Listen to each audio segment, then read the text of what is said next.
G20. It was the first big test of the new chief of the Metropolitan Police in London. No. The first big test was when he raided some poor burglar with 80 policemen and helicopters, and the fellow wasn't there. Worse than that, he'd already been arrested. All right, so he failed his first big test. Did he pass the second one?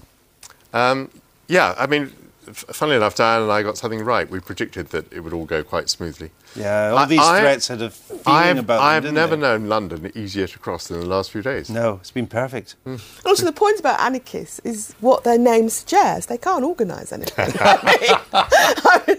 So did the police get it right? Well, there's some complaints about their tactics, about bottling people up for hours and hours and hours. Of course, if they hadn't, and it's true, and there was clearly a problem with that. The other hand, if they'd let these people loose, there would have probably been a lot more shop windows bashed in. You never know. Probably. They can't really win. No, they can't win. That's true. Yeah, but some people think they went too far. And honestly, why didn't RBS just put, banners on? Yes, you would have thought RBS of all people. They can't afford the boards anymore. They can't afford the boards. Fred could have chipped in a bit of his pension. Let's come to the big domestic issue fallout from this.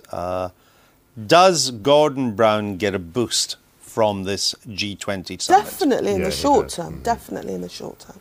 How short is the short term? That remains to be seen. Well, a couple of things strike me. One is that all Brown's budgets came unravelled in 48 hours, so maybe what he said at the end of the summit will come unravelled. It is certainly the case that this is not what he was aiming for originally. He didn't get the new Bretton Woods. He didn't get the fiscal consensus. So we'll see. Because he got no agreement on the fiscal stimulus. And wasn't that the original point of this summit? Wasn't that why he was drumming up support? No, you remember all countries were going to throw a massive amount of fiscal stimulus in.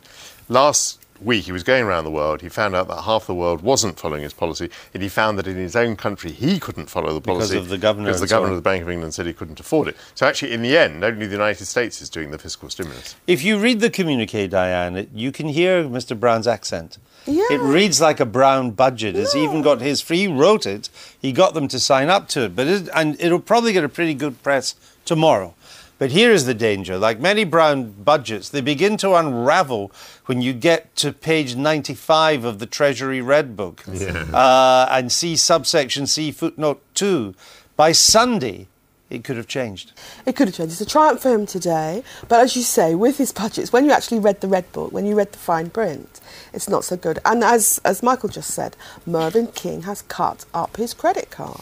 And there's another thing which Bianca mentioned, which is a tendency now that people turn up at these summits and, all this money is pledged. And then, when they go back to collect the cheques in the following weeks, a lot of people decide they don't want to put in quite as much as they promised in the press release. And the Chinese only promised 40 billion. That's a bit of a disappointment for people with the $2 trillion kitty. What happened today that helps Alistair Darling when it comes to the budget on April the 22nd? Nothing. I mean, I can't even get nothing.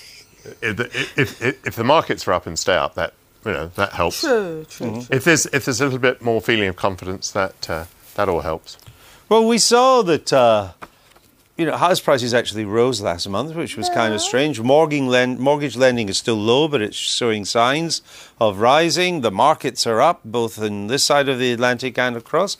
Are we actually seeing any green shoots? Well, I think the big danger still is that the government won't be able to borrow all that it needs to borrow.